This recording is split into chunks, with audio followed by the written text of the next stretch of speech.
So I was cheated on probably a couple of relationships back many, many years ago. The dude that I knew, it was messy. I knew his wife. The whole thing was awful.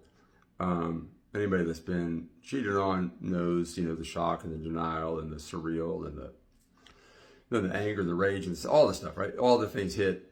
And I was on that ride, that roller coaster ride, and my coach would check in with me. We'd have calls. I'd vent. I'd yell. The rage is crazy. If you're cheating with somebody's wife, somebody's husband, that's a rage you do not want aimed at you. I'm just saying. So I was talking to my coach. This has been, multiple months. Take some actions from the call, try to move the chains, get back on the phone. And then at some point, and again, having a coach is awesome because they just know. And at some point we're on a call, we're talking about the affair still, and I'm still losing my mind. And he's like, Peter, stop for a second. He's like, when are you going to take some responsibility for this?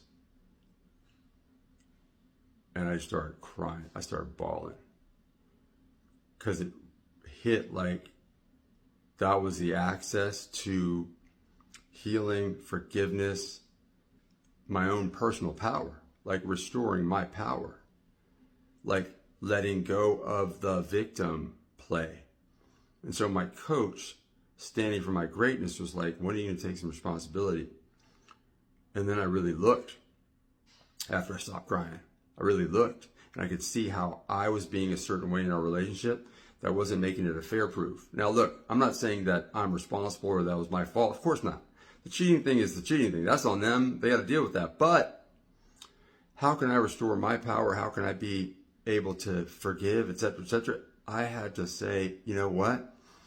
I could have done this. Maybe we were drinking too much. Maybe I wasn't making her feel as secure and safe as she said that she wasn't feeling at times, right? Not safe like physical, safe in the relationship, I got you, right? And so I really looked, and there were a bunch of things. And so on this next call with my coach, I was like, look, I really looked, and I started listing all the things. And then that's when the shift happened, where I was in a different space about the whole thing. And the anger and all that stuff subsided. I was able to forgive the dude. I was able to forgive my ex. I healed up. But that wasn't going to happen without a coach. It just wasn't going to happen. It wasn't going to happen if I didn't have somebody in my life who was standing for my greatness, standing for me to be the best version of myself. So listen, I do one-on-one coaching. If you're interested, reach out, DM me. The link's in the bio. I got a coach. I recommend everybody have a coach.